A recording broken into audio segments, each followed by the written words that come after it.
இந்த வீடியோவில் நம்ம பச்சை பயிரில் ஒரு சூப்பரான குழம்பு எப்படி வைக்கலான்னு பார்க்கலாம். பச்சை பயிரை நல்லா கழுகி க்ளீன் பண்ணிவிட்டு தண்ணி ஊற்றி ஒரு 8 hours ஊற வச்சு எடுத்துக்கோங்க.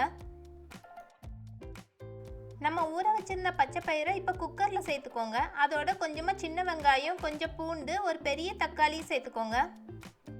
மீடியம் சைஸ் தக்காளியாக இருந்தால் 2 சேர்த்துக்கோங்க. நம்ம புளி சேர்க்க போகிறதில்ல, அதனால் தக்காளியிலேயே நல்லா புளிப்பு இருக்கணும். அடுத்தது கொஞ்சமாக சீரகம், காரத்துக்கு ஏற்ற மாதிரி பச்சை மிளகாய் சேர்த்துக்கோங்க. தேவைக்கு ஏற்ற மாதிரி உப்பும் சேர்த்துக்கோங்க. இப்போ குக்கரில் தேவையான அளவு தண்ணி சேர்த்துட்டு 7 விசில் வச்சு எடுத்துக்கோங்க.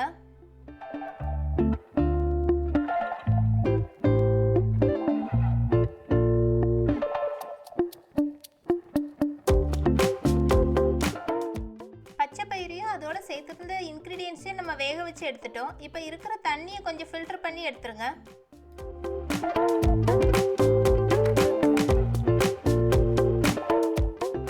நம்ம வேக வச்சிருந்த இன்க்ரீடியன்ஸ் எல்லாத்தையும் கடைஞ்சி எடுத்துக்க போகிறோம். தண்ணி அதிகமாக இருந்துச்சுன்னா நம்மளால் ஈஸியாக கடைய முடியாது. அதனால தண்ணியை ஃபில்டர் பண்ணி எடுத்துட்டு நம்ம கடைச்சிக்கலாம்.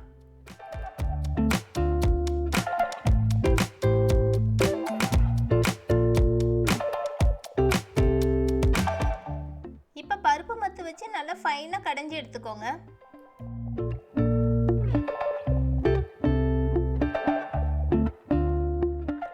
அடுத்தது நம்ம ஃபில்டர் பண்ணி வச்சிருக்க தண்ணியும் சேர்த்துக்கலாம். அதோட தேவையான அளவு தண்ணியும் சேர்த்துக்கோங்க.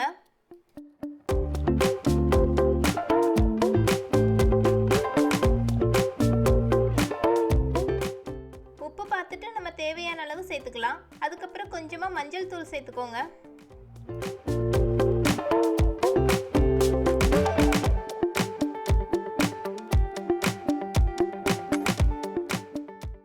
பச்சை பயிறு குழம்பு நம்ம லோ ஃப்ளேமில் வச்சு ஒரு 10 minutes நல்லா கொதிக்க விடணும்.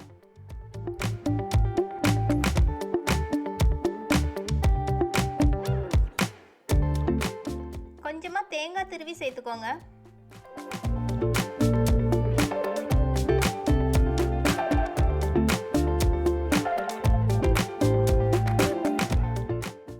இப்போ பச்சை பயிறு குழம்பு நல்லா கொதிச்சு பாதி அளவு வத்திருச்சு.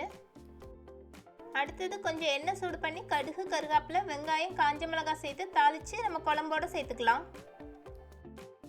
குழம்பு இப்போ சூப்பராக ரெடி ஆயிடுச்சு. உங்களுக்கு இந்த வீடியோ பிடிச்சிருந்தனா லைக், ஷேர், சப்ஸ்கிரைப் பண்ணுங்கள்.